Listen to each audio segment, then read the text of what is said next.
자, 반갑습니다. 지금부터 지역 작가와 함께하는 북콘서트, 오늘은 여기용 작가님을 모시고 콘서트를 진행하도록 하겠습니다. 오늘 기체 주관은 문화예술 공동체 사람입니다. 저는 지금 대본도서관장이고 사람의 사무국장을 맡고 있는 전충권입니다. 반갑습니다. 먼저 우리 사람 대표이신 최광 대표님 모시고 간단한 인사를 드리겠습니다. 방금 소개해 주신 대로 저도 이제 문학인의 한 사람으로서 오늘 여기용 시인을 모시고 시집을 2권 내셨고, 아까 학생들하고 조금 얘기했었는데 사실 우리나라가 세계에서 시를 가장 많이 쓰고 시인이 가장 많고 시집이 가장 많이 출판되는 나라인데, 이 근원이 무엇인가 해서 조금 생각해 본 적이 있어요. 근데 조선시대까지 우리가 이제 과거제들을 통해서 관리들을 뽑잖아요. 그런데 이제 그게 어떤 화두를 주고 시 형식으로 이제 답안지를 써서 제출하고, 그래서 시를 써야만 사대도가 되고 낭만이 되고 이런 전통이 바탕이 깔려 있는 것 같은데 나쁘지 않은 거죠. 그 시가 문화예술의 가장 기초가 되는 콘텐츠니까 그런 생각을 우리가 가지면서 오늘 여기용 시인과 성대전 시인의 토크 콘서트를 같이 즐기도록 하겠습니다. 감사합니다. 안녕하세요. 반갑습니다. 마실 옥상에 오신 것을 환영합니다. 오늘 처음 알았는데요. 마실 옥상이 이 천장이 열린다고 합니다. 밤에는 별을 볼 수 있다고 하네요. 오늘 여기용 시인의 문화 콘서트에 우리 의리 있는 백수문화 팀들 많이 참석해 주셨습니다. 감사합니다. 그리고 문청들이 많이 이렇게 자리를 해주셨어요. 그래서 자리가 이제 풋풋하고 좋습니다. 꽃을 든 남자, 꽃의 시인이라고 할 수가 있는데, 자, 여기용 시인에게 다시 한번 뜨거운 박수 부탁드립니다. 선생님은 매원이라는 단어 같은 호를 사용하고 계세요? 네, 맞습니다. 네, 매원이라는 호는 어떻게 되셨는지요? 제가 등단을 하고요. 네. 등단했다고 자랑을 했더니 청주에 사시는 제 지인께서 그때 청주대학교 유명하신 분한테 2개의 호를 받아가지고 저를 선물을 주시더라고요. 마음에 드는 걸로 써라. 하나는 다송이라는 거였고 하나는 매원이라는 거였는데, 다송은 왠지 조금 더 여성스러운 느낌이 들어서 매원으로 하겠습니다 했거든요. 매원은 매화나무 추늘 끝에 매화나무 향기가 이렇게 퍼진다라는 뜻이라고 해요. 그래서 제가 그걸 명치불구하고 쓰고 있습니다. 저는 그래도 매원이 윤봉길의 호잖아요. 네, 윤봉길 선생님을 존경한다 이런 생각을 했는데, 그래서 우리 옛 선배들은, 옛 작가들은 매화가 피는 시기에 탐매라고 해서 매화 꽃이 찾아다니는 그런 여행을 하기도 하죠. 오늘 여기용 선생님의 프로필을 보면 엄청 화려하세요. 현재 백수문화 부회장을 맡고 계시죠? 네, 그렇습니다. 우리 두천 지역에 살고 있는 사람들이야 백수문학의 역사에 대해서 익히 잘 알지만, 우리 오늘 젊은 친구들은 잘 모를 것 같아요. 우리 지역의 자랑인 백수문학에 대한 역사 간단하게 소개 좀 해주시죠. 우리 백수문학 회장님이 앞에 계시는데 제가 또 소개를 드리기 좀 민망하지만, 하여튼 제가 그냥 간단하게 말씀드리면, 백수문학 하면 아시는 분은 아시겠지만 우리나라에서 제일 오래된 문학단체다라고 알고 계시면 될 것 같아요. 1955년도에 창단을 해서 1956년부터 동인지를 발간했다고 제가 알고 있습니다. 그래서 무려 그 많은 세월 동안 금년에 얼마 있으면 이제 100호가 발간이 돼서 나오는데요. 그만큼 이제 역사가 깊은 문학단체로 말씀드릴 수가 있고, 또 창단 멤버 중에서 배경훈 선생님이나 우리 같이 김재영 선생님이랑 같이 이렇게 보시던 분도 계시는데 그런 유수한 작가들을 배출한 문학단체다 이렇게 제가 말씀드릴 수가 있고요. 또 하나는 과거에 우리가 TV 문학관이라는 거를 방송에서 보실 때 그 백수문학에 계시는 선생님의 작품이 TV 문학관의 드라마로 방영이 됐었다라는 걸 말씀드릴 수가 있습니다. 이렇게만 말씀드려도 백수문학이 꽤 뿌리가 깊고 뭔가 좀 역사성이 큰 단체구나 아실 수가 있을 거예요. 그죠? 문학을 좋아하시는 선생님들이 계시면 나중에 백수문학을 이렇게 한번 녹화해 보시기 바랍니다. 감사합니다. 네. 이제 여러분들은 젊은 친구들은 두치원이라는 서도시가 무슨 역사가 있겠냐 이렇게 생각할 수도 있을 것 같아요. 세종의 역사가 짧다 보니까 두치원도 그렇게 생각할 수가 있는데 이 두치원이라는 도시가 그렇게 만만한 도시가 아닙니다. 그 시절에 쟁쟁한 작가들이 활동했던 곳이고 지금도 많은 작가들이 활동하고 있는 굉장히 유서 깊은 도시라는 거 아셨죠? 네, 우리 친구들 이제 문화 콘서트에 이제 참여를 했었는데 궁금한 거가 있으면 끝날 때까지 기다리지 말고 손을 들고 언제든지 저한테 사인을 보내면 제가 마이크를 넘기도록 하겠습니다. 선생님은 또 세종 시인협회 회장을 역임하셨어요. 현재 이제 변호사님 회장님이시죠? 그러면 시인협회에 대해서도 간단하게 설명해 주시죠. 네, 시인협회는 사실 이제 그 이후에 이렇게 아는 동료 시인들이 몇몇 명이 모여서 이런저런 시에 대한 얘기 또 문학을 하는 그 동료 입장에서 좀 아쉬운 점들을 이렇게 공유하다 보니까 우리가 좀 뭔가 좀 결속력을 가지고 이 세종시의 어떤 시의 발전을 위해서 좀 기여해 보는 게 어떻겠느냐라고 시작이 돼서 이렇게 만들어지게 됐었죠. 그때 이제 우리 김효 회장님을 초대 회장, 그다음에 2대 회장으로 모시고 이렇게 안정화 작업을 거쳐서 지금 우리 이제 창조충 회장까지 흘러오게 된 겁니다. 그리고 또 선생님은 제가 보니까 소금꽃 시문학회 회장님이세요. 현재 회장님이시죠? 네, 맞습니다. 그 단체도 좀 소개해 주세요. 네, 소금꽃 시문학회는 충청남도에서 각 시군의 한국문인협회 지부장들 이렇게 활동하신 분들이 있어요.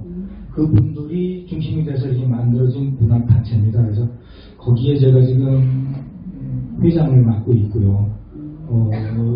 두 달에 한 번씩 만나서 충청권의 어떤 시의 분위기나 각 지역 단체에서 활동하는 그런 어떤 문화예술 이런 것들을 우리 공유하면서 서로 발전을 모색하고 있는 그런 문화단체입니다. 그럼 거기는 장들의 단체군요. 네.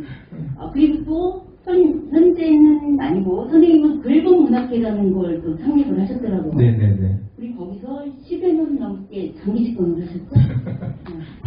독자 아닌가요?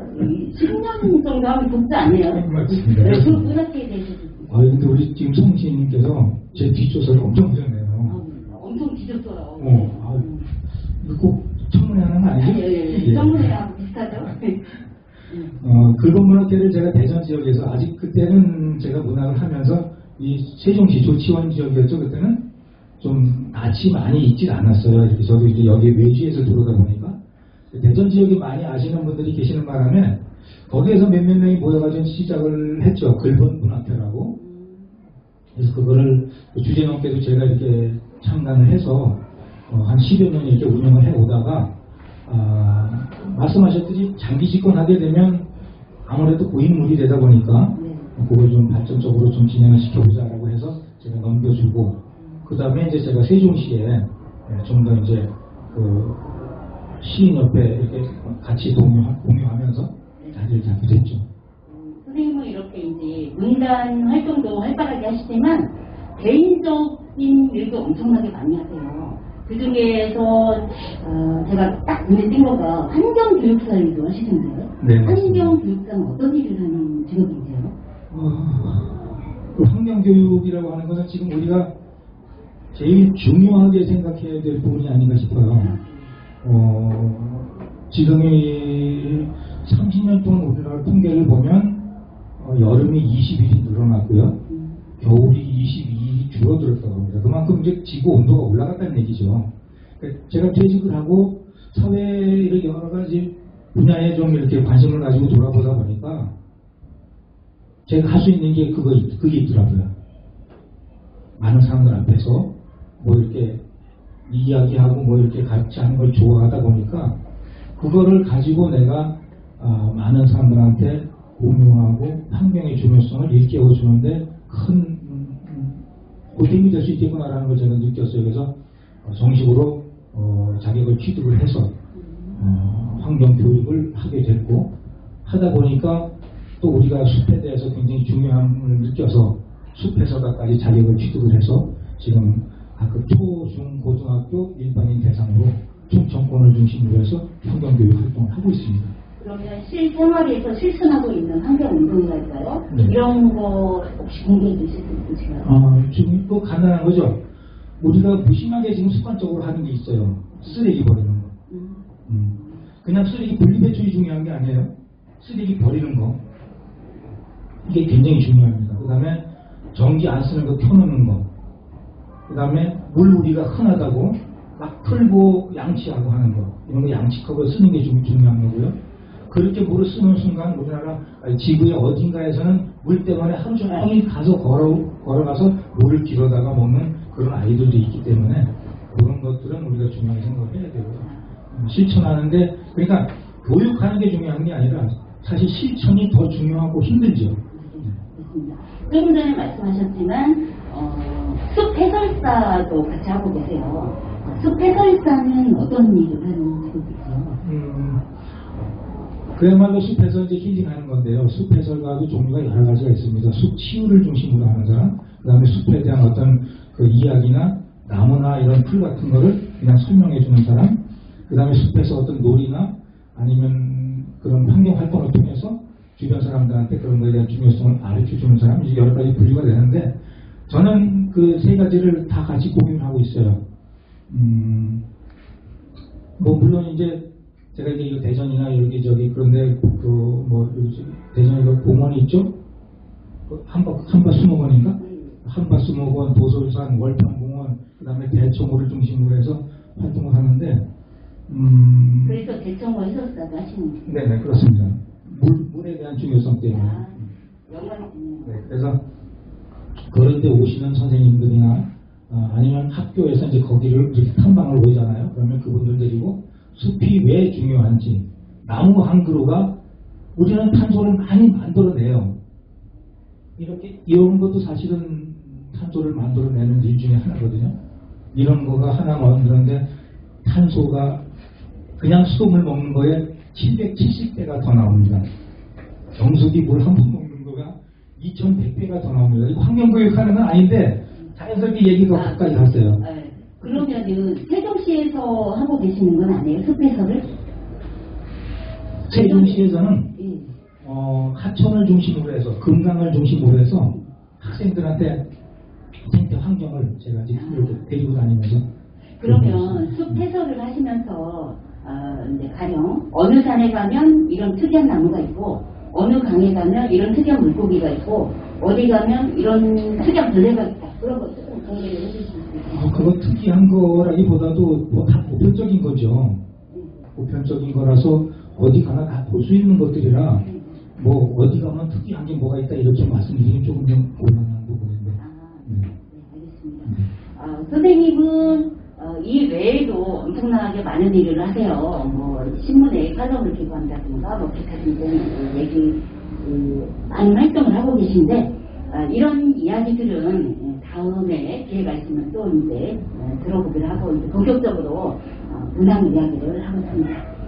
선생님은 문예사주로 등단을 하셨어요. 그리고 2011년도에 첫 시집이 나왔죠? 네. 남겨진 사랑은 몰라요. 근데 들리는 말에 의하면 이 첫 시집을 아들 결혼할 때 네네, 맞습니다. 하객들 답례품으로 주려고 만들었다, 이런 네, 말이 네, 네. 사실인가요? 네, 맞습니다. 사실 그때까지는 책 낼 생각을 하지 않았죠. 사실 책을 안 내려고 했었어요. 근데 제가 아이들을 키우면서 둘째가 먼저 갑자기 장가간다고 그런 바람에 뭔가 좀 의미 있는 거를 남겨보고 싶다 하는 생각을 식구하고 같이 상의를 했어요. 그 중에서 이제 아이디어를 모은 게, 그러면 시집을 내가지고 오시는 하객들한테 답례품으로 드리자. 이제 이렇게 의견이 모아져서 그때는 그 시 제목도 그렇고 뭐 이렇게 내용도 그렇고 우리 식구하고 같이 이렇게 상의를 해서 만드는 거예요. 그래서 그거를 답례품으로 드렸더니 그때 아주 좋았습니다. 아주 삐끼셨죠. 야, 네가 이런 것도 할 줄 알아? 이런 식으로 굉장히 의외로 받아들여지는 사람들이 많았고, 제가 사실 그런 걸 오픈을 안 했거든요. 뭐 시스템 뭐 이런 걸 안 했는데 느닷없이 와서 이제 그런 걸 하니까 너무들 좋아하시더라고요. 네. 그럼 선생님은 시를 언제부터 쓰시는 거예요? 고등학교 때부터 많이 썼던 것 같아요. 오래되셨네요. 네, 그러다가 이제 그거를 어느 기회에 누가 보고 야, 이럴 바에는 그냥 등단하는 게 어때? 이렇게 되는 바람에 2002년도에 자연스럽게 등단을 했습니다. 첫 시집이 나오고 나서 두 번째 시집이 나왔어요. 2016년도죠? 네. 2016년도에 이제 별의 꿈이라는 두 번째 시집이 나왔는데, 표제작이기도 한 별의 꿈을 표사에도 실으셨더라고요. 그만큼 이 별의 꿈에 대한 애착이 강하다는 이야기인데, 별의 꿈을 선생님의 음성으로 감상을 하고 더 깊이 있는 이야기 나눠보도록 하겠습니다. 안녕해 주시죠. 뒤쪽에 뒤쪽.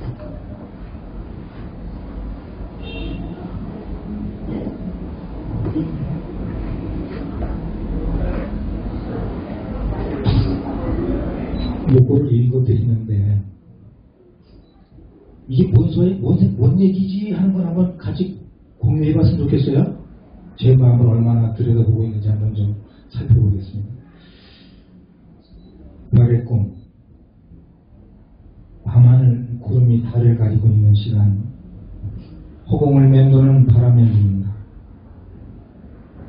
별의 몸부림으로 태어난 별빛은 얼마나 많은 시간을 달려 내게 왔는지, 얼마나 긴 아픔을 견디어 왔는지, 품에 내려앉는 별빛을 보듬어왔는다.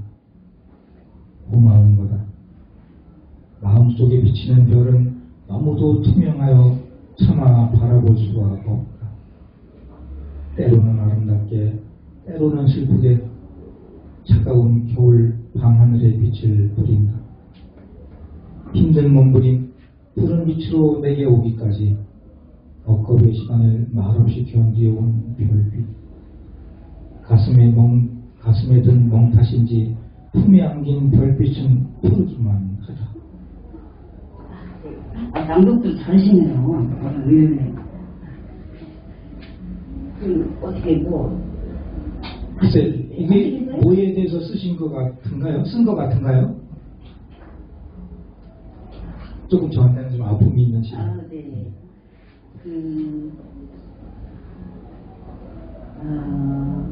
은유죠, 은유. 은유인데, 사실은 저는 이 별의 꿈을 선생님의 시작 노트를 할까요? 이런 걸 먼저 들어본 다음에 제가 조금 더 이제 깊이 있게 들어가 보도록 하겠습니다. 네. 시작 노트를 먼저 공개해 주시죠.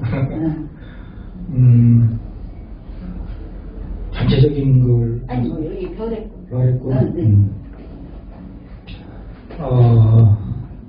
사실 누구나 가지고 있는 그 꿈이라는 게 있어요. 그죠? 그 꿈이라는 게 생각 속에 있다가 주머니 속에 있다가 이게 어느 작은 구멍 하나로 나도 모르게 자꾸 사라지는 게 꿈이에요. 그리고 희망이고.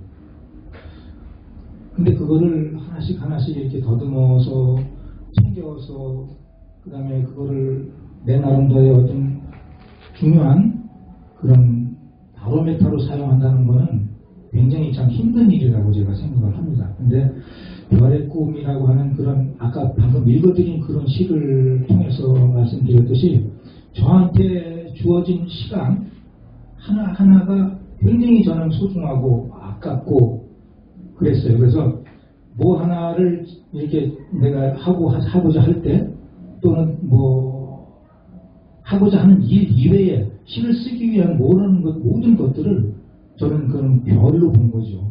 그래서 그거에 대한 그런 그 꿈들이 사라지지 않도록 자꾸 챙겨놓는 그런 의미로 생각하시면 좋겠다 생각을 해봅니다.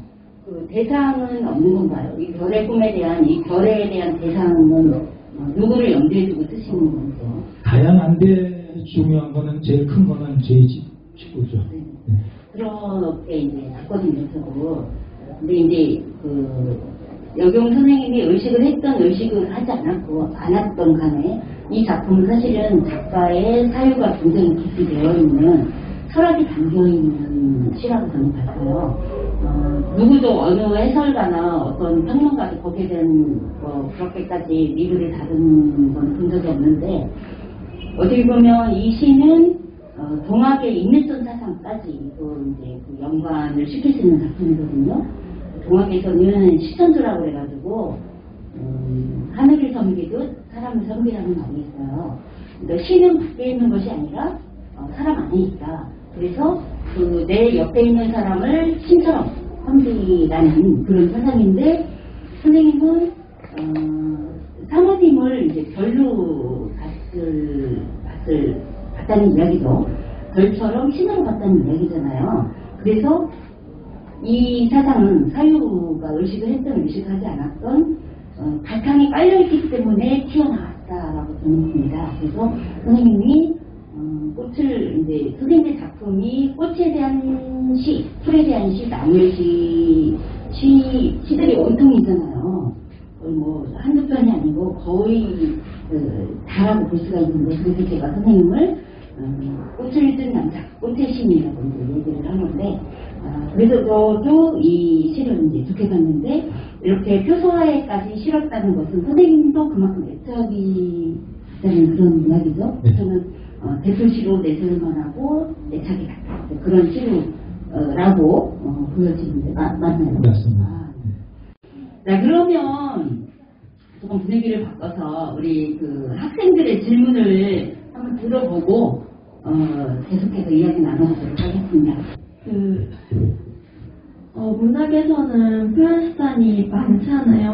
뭐 소설이나 시나 다양한데 그 중에서 시를 선택하신 이유가 따로 있는지 궁금해서 여쭤보고 싶었어요.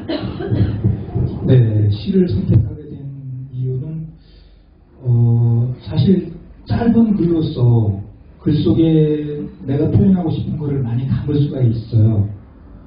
그래서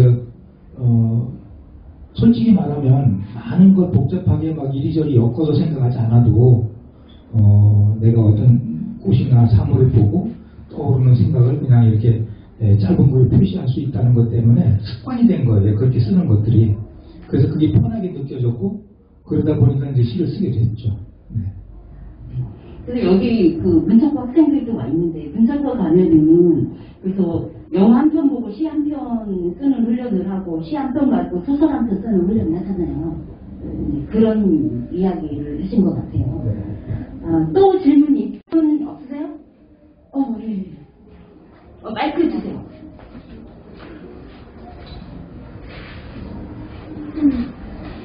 약간 시인으로서는 진부한 질문일 수도 있겠지만 가장 좋아하시는 시와 그 이유를 듣고 싶습니다. 제가 가장 좋아하는 시가 우리 나태주 선생님의 불꽃이에요.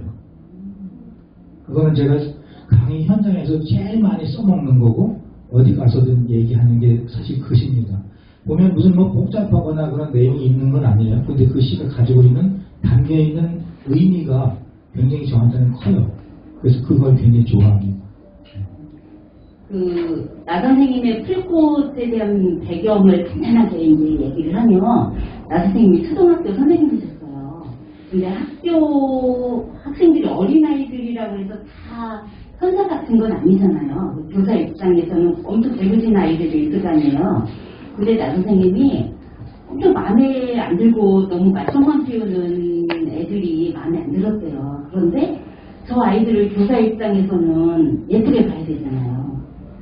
그래서 탄생한 시가 그 이제 풀꽃으로 알고 있거든요. 풀꽃이 1, 2, 3이 있는데 풀꽃 1에 관한 이야기고 3에 관한 이야기는 이제 그 손자딸에 대한 이야기로 알고 있어요. 아무튼 나 선생님의 이제 문학 이야기를 하자는 장은 아니니까. 그러니까 선생님이 이제 두 번째 시집이 나오고 2019년도에 이제 3시집이 나와요. 한 사람의 사람. 근데 선생님은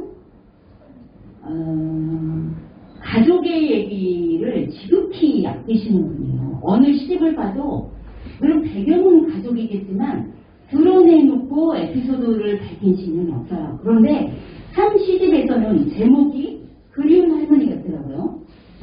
그래서 할머니에 대한 그 유대관계가 엄청 깊구나. 할머니에 대한 애착이 있다는 것은 할머니한테 있어서 잘했나? 뭐 이런 생각을 유추해볼 수가 있는데 이 작품에도 할머니에 대한 에피소드는 없어요. 그냥 이제 그리움으로 뭐랄까 그리움에 대한 그런 시인데 그래서 할머니에 대해서 궁금해졌어요. 네. 선생님 제가 우리 성신님의 이 얘기를 지금 막 들으면서 갑자기 제가 소름이 돋았는데 어떻게 그렇게 하고 사실 이걸 준비를 하면서 인터뷰도 안 했거든요. 제가 바빠가지고. 사전 만남이 없었어요. 차 한 잔도 안 사줬어요. 근데 이 책만 보고 그걸 파악하셨다는 게 굉장히 참 놀랍습니다. 근데 그 시집에도 가족의 이야기가 없어요. 배경은 아까 얘기한 것처럼 배경은 가족의 이야기일지는 모르겠지만 독자들이 전혀 눈치챌 수가 없게끔 말을 아끼셨어요. 근데 그만큼 어떻게 보면 가족에 대한 아픔이 있어서일 수도 있겠고. 네. 제가 그 부분을 말씀드릴게요. 제가 이제 시를 쓰게 된 동기도 뭐 자연스럽게 그냥 이렇게 뭐 수다번이 된 게 아니고 사실 제가 아버지 얼굴을 모릅니다. 유복자로 태어났었고 어려서 3살도 안 돼서 어머니는 이렇게 너무 이제 청상이니까 이제 집에 할머니 할아버지가 다시 이제 가라고 보내셨던 그런 상태에서 제가 이제 자라게 됐죠. 처음으로 밝히는 거고. 처음으로 말씀드리는 어디에도 얘기한 적이 없어요. 그러면서 제가 성장을 하게 됐고 그럼에도 불구하고 그 속에서 굉장히 사랑을 많이 받고 컸어요. 그래서 그거를 제가 나이가 들면서 세상 물정 알면서 주변에 뭐 삼촌들, 우리 사촌 동생들 뭐 같이 크면서 조금씩 뭔가 알아갈 때 느꼈죠. 그래서 그걸 계속 저는 이제 글로써 그걸 소화를 하고 있었던 거예요. 나도 모르게 뭔가를 쓰면서 그렇게 쓰다 보니까 자연히 이제 시가 습관이 됐던 거죠. 이건 선생님은 이제 많은 이야기는 안 했지만 글을 쓰는 출발점이 그 외로움을 극복하기 위한 방편으로 시작을 했던 거예요. 그래서 선생님의 시에는 외로움이 묻어있다고 할까요? 그리고 아까 이야기한 것처럼 두 시집이 다 꽃에 대한 이야기예요. 꽃에 대한 이야기가 많다는 것은 나무, 풀 등을 좋아한다는 것은 외롭다는 이야기예요. 사실은. 그리고 외로움과 익숙하다는 이야기예요. 혼자 놀 줄 안다는 이야기를 볼 수 있거든요. 그래서 그리운 할머니라는 제목이 없으면 이것도 할머니 이야기인지는 잘 모르겠어요. 왜냐면 시인은 지극히 아끼고 있어요. 그러니까는 그거를 아직 꺼집어내기에는 이제 아픔이 있기 때문에 굉장히 절제를 하고 있는 것 같은데 그리운 할머니를 한번 우리 그 학생들이 한번 낭독해 볼까요? 그리운 할머니, 나무마다 달렸던 배들은 다 어디로 갔을까? 어슬렁거리는 겨울 달빛도 먼 하늘 새벽 명랑의 몸을 사린다. 새죽수 끓어오르던 하얀 김 따라 사랑방 문틈으로 아침이 스며들면 짧은 겨울 하루가 시작된다. 하얀 머리에 곱게 두른 수건 한 장. 흙먼지에 찌들어 색은 곱지 못하지만 그윽한 땀 금세 잠겼던 품이 그립다. 이미 별이 되어 떠난 그 자리 설익은 땡감 하나 덩그러니 남고 추운 겨울 까치밥이라 부럽게 바라보던 뜨거운 가슴에 그리운 섬이 되었다. 지금도 그리운 당신의 품, 무엇과도 바꿀 수 없는 따스함, 지금도 빗살 고운 바람으로 내게 찾아와 등 두드려 힘내라 속삭여주고 손절했던 사랑 다시 깨워주며 남겨진 사랑 잊지 마라 보듬어준다. 잘했죠? 잘하셨어요.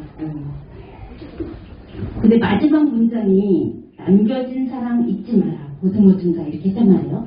그러니까 첫 시집이 남겨진 사랑을 위하여의 제목이. 그럼 저는 여기서 남겨진 사랑을 위하여 첫 시집이 할머니에 대한 이야기 아니에요? 맞습니다. 네. 그래서 이렇게 또 연결이 되더라고요. 할머니 그때 생각을 하면서 이제 저한테 남겨준 거죠. 그런 사랑으로 살아라라고 이제 의미를 부여해서 뭐 이렇게 이야기하거나 아니면 뭘로 준 건 아니지만 저를 키워줌으로써 그 속에 남겨줬다라고 생각을 했기 때문에 할머니를 생각하게 된 거고, 그래서 이제 그거를 책의 제목으로 삼았던 거죠. 네. 근데 제가 이제 이 시집을 읽으면서 괜찮다라고 이제 느낀 시가 이제 시를 한편 선정을 했어요. 그리고 3시집을 읽으면서 이거 괜찮네? 라고 선정을 한 작품이 있는데, 우연히 공교롭게도 이 시집에도 들어있고 3시집에도 들어있는 걸 혹시 아시나요? 모르셨나요? 그만큼 이제 그 작가가 애착을 가졌다는 거예요. 애착을 가져서 본인이 이제 아깝다고 할까요? 아니면 작품성이 좋아서 일지는 모르겠는데, 본인도 이제 모르고 계시네요. 이 시집에도 실려있고 3시집에도 실려있는 괜찮은 작품 제가 한번 낭독해 보도록 하겠습니다. 내 맘속에 느티나무입니다. 모르셨죠? 제가 사실 환경교육을 하면서 제가 자연물 이름을 느티나무라고 불러요. 그래서 아이들한테도 느티나무 선생님으로 불러라 달라고 주문을 하거든요. 그 느티나무가 왜 좋냐면, 마을 어귀 가면 당연히 이제 시골 가면 있는 게 느티나무였고, 근데 그게 폭이 넓어요. 그죠? 그 다음에 마을을 수호하는 그런 느낌을 가지고 있고, 그렇게 폭이 넓은 나무가 되고 싶은 거죠. 저는 제 개인적으로. 그 나무 속에는 뭐 여러 가지 나무 새들도 살고 풀벌레도 살고, 그런 의미에서 제가 느티나무라고 하는 걸 굉장히 좋아합니다. 내 맘속에 느티나무. 여기요.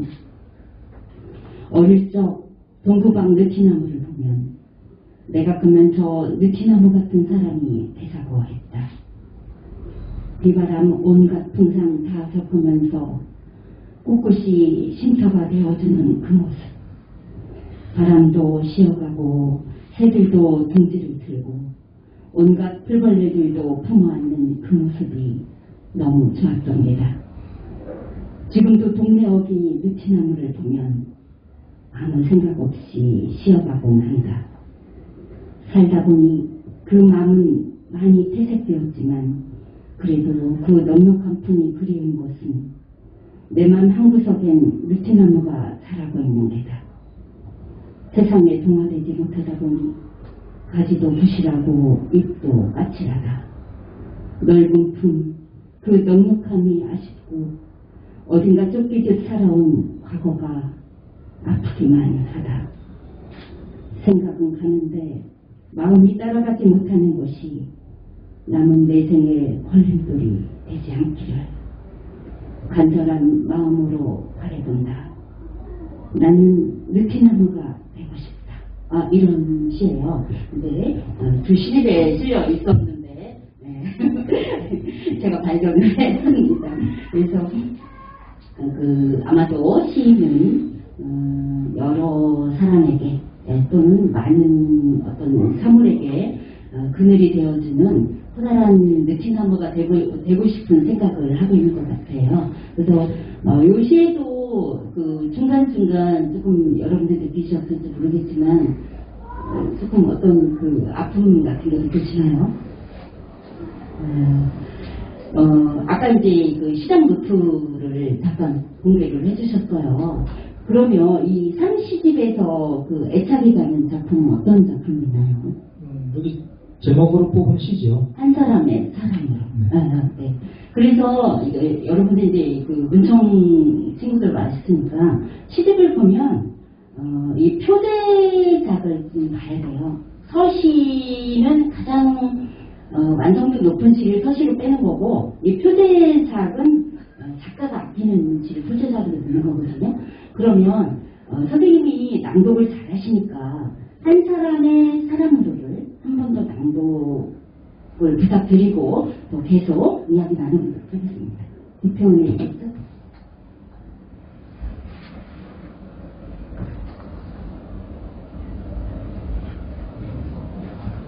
괜찮으실까요?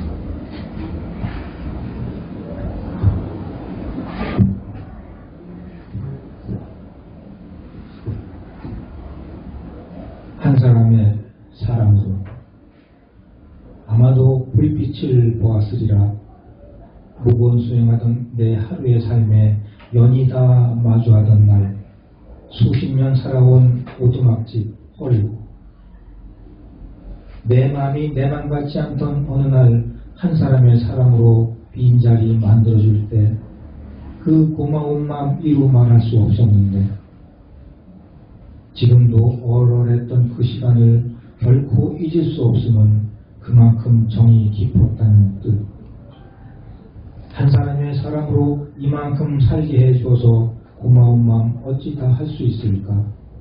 점점 더 커져가는 사랑만큼 욕심덩어리도 커져가는 것이 바라보는 눈에는 걱정으로 남더라도 스스로 선택한 사람이라 충분히 지키고 이겨갈 수 있음을 우린 잘 알고 있을 터. 오래전부터 우리는 한 사람의 사람이었으니. 박수 한번 부탁드립니다. 여정 시인과의 문학 콘서트 진행하고 있습니다. 선생님은 앞으로 어떤 시를 쓰고 싶으세요? 그냥 뭐 어떤 시를 쓰겠다라는 계획은 없어요. 네. 그냥 사물을 보면서 그냥 꽃을 보든 뭐를 보든 아니면 제 일상 속에서 느끼는 게 있으면 그때 글로 써서 그냥 저장해 놓고 나중에 내가 또 다시 한번 읽어보는 시간을 많이 갖고자 합니다. 어떤 꽃을 좋아하시나요? 그냥 꽃이면 다 좋아요. 꽃이면 무조건 다 좋다고요? 다 가지고 있는 느낌이 달라서 볼 때마다 들꽃을 좋아하지 않으신가요? 맞아요. 들꽃을 많이 좋아하죠. 성향상 장미라든가 백합보다는 내향적인 성격을 갖고 있기 때문에 들꽃을 아주 우리나라 야생화 야생화를 좋아하시는 분 같아요. 시집을 읽어봤을 때, 제가 읽어봤을 때. 그래서 이제 선생님은 어떤 문학단체 여기저기 이제 활동을 많이 하시지만 좀 드러내놓고 활동을 하기보다는 숨어서 봉사를 한다거나 아니면 그 문학단체의 일원으로서 문학단체를 돋보기 위한 봉사라고 할까요? 그런 역할을 하는 걸 좋아하시는 성격이지 않을까, 네, 이런 맞습니다. 생각을 합니다. 이건 시집에 다 나와 있어요. 성향이. 그래서 시집을 보면 그 사람을 알 수가 있잖아요. 그래서 여러분들이 어떤 작가가 궁금하다 그러면 그 작가의 작품을 읽어보면 됩니다. 그러면 많은 것을 알 수가 있습니다. 자, 여러분들 혹시 또 질문 있으시면 손을 살짝 들어주시면 되겠습니다. 우리 젊은 친구들 말고도 질문을 하셔도 되겠습니다. 동료들도 질문할 수가 있죠? 네. 시인이 많은 시인 중에 있잖아요. 네. 그래서 영주님 시인은 어떤 시인을 제일 존경하는지 이거 궁금해서 한번 질문을 하나. 다른 기성 시인들 어떤 시인을 좋아하는지 궁금합니다. 세 분만 말해줄 수 있어요. 3명만 해달래요. 일단 나태준 시인 나오셨고 네. 나왔고 선정만 하면 되겠습니다. 김춘수 시인님의 꽃이라는 시도 좋아합니다. 그래서 김춘수 시인님을 좋아하는 거죠. 네네네. 그리고 세 번째는? 세 번째는 저는 딱히 생각나는 시인님이 안 계시는데 이생진 시인님을 제가 가끔 시를 읽어보기도 합니다. 네. 대답이 됐나요? 질문 있으신 분 계세요? 질문 없으세요? 네네네. 해설가도 하시는데 네네. 숲해설사. 해설을 하시다 보면은 네. 또 느낌이 다르시고 그에 대해서 또 많은 시를 쓰실 텐데 가장 시를 접하기 좋은 나무라든지 그런 유형이 있으신가 한번 질문해요. 좋은 질문 나온 것 같아요. 선생님 지금부터. 네.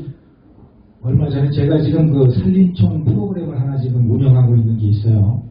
5회차에 걸쳐서 하는 건데 지금 8일날 10일날까지 해서 끝나는데 그 프로그램을 하는 것 중에서 신중년 여행꽃은 지지 않는다라고 하는 타이틀로 운영하는 게 있습니다. 도서관에서 하는데 그걸 하다가 제가 그 아주머니들 분을 제가 올려보낸 적이 있어요. 근데 그것은 제가 자랑을 해서 올린 게 아니라 나무를 가지고 이야기를 했을 때 본인하고의 어떤 그런 연결점이라고 할까? 이것들을 제가 너무 콕 집어서 얘기를 했는지 아주 울컥해가지고 제가 조금 당황했던 적이 있는데 어떤 거를 딱 보고 쓰는 게 아니고요. 숲에 들어가서 이렇게 걷다 보면 눈에 띄는 것이 있습니다. 이게 뭐 꽃이 됐든 나무가 됐든 아니면 나무 껍질이 됐든 여러 가지가 도랑물 흘러가는 모습이라도 그때 닿는 게 있어요. 그래서 그것들을 저는 이제 간단하게 폰에다가 메모를 했다가 집에 와서 다시 한번 그때 그런 이미지를 생각하면서 시로 다듬기도 하고 쓰기도 하고 그렇게 합니다. 선생님은 하고 있는 일이 어떻게 보면 시의 소재가 될 만한 것들을 많이 접하고 있다는 이야기예요. 네. 그래서 그 생활 속에서 그러니까 선생님의 작품은 자연 소재가 많아요. 일상에서 끌어올린 그런 시들보다는 온통 bunyi 아까 얘기하던 것처럼 시집을 보면 온통 bunyi예요. 그러니까 어떻게 보면 행복하신 분이라고도 할 수가 있는데 그 온통 bunyi를 하신다는 것은 아까 말씀드린 것처럼 외로움을 극복하는 한 방편이라고 해석할 수도 있겠어요. 네. 또 궁금하신 거 있나요? 궁금한 거가 없나요? 자, 그러면 오늘 이렇게 젊은 친구들이 와 있는데 앞으로 이제 작가가 될 친구들도 있을 거 아니에요. 그러면 시에, 문학에 각 발을 들여놓는 젊은 친구들에게 하고 싶은 말이 있다면 해주세요. 네. 사실 이 시를 쓴다든가 소설을 쓴다든가 이런 거 하시는 분들을 제 입장에서 이렇게 보면 우리 박진님도 마찬가지겠지만 뭔가 가슴 속에 좀 아쉬움이 있다든가 좀 말하자면 좀 상처가 있다든가 뭐 극복해야 될 어떤 것들이 있을 때 그런 거를 쓰게 되는 것 같고요. 또 그런 것들을 통해서 자기를 스스로 자기를 위로하고 이겨나가는 그런 통로로 만들지 않나 이렇게 생각을 합니다. 근데 젊은 친구들이 이제 그런 걸 쓴다고 하는 것은 사실 이제 뭐 사회 경험이나 인생 경험이 그만큼 많지 않아서 그런 어떤 힘들거나 아픈 그런 경험들은 많이 없으시겠지만 그래도 뭔가 내가 그런 데다가 목표를 두고 있다라고 하면 작은 거라도 계속 메모하고 그 다음에 거기서 떠오르는 단어라고 하더라도 시가 아니고 글이 아니더라도 단어 하나라도 자꾸 메모해보는 그런 게 중요하다고 생각을 해요.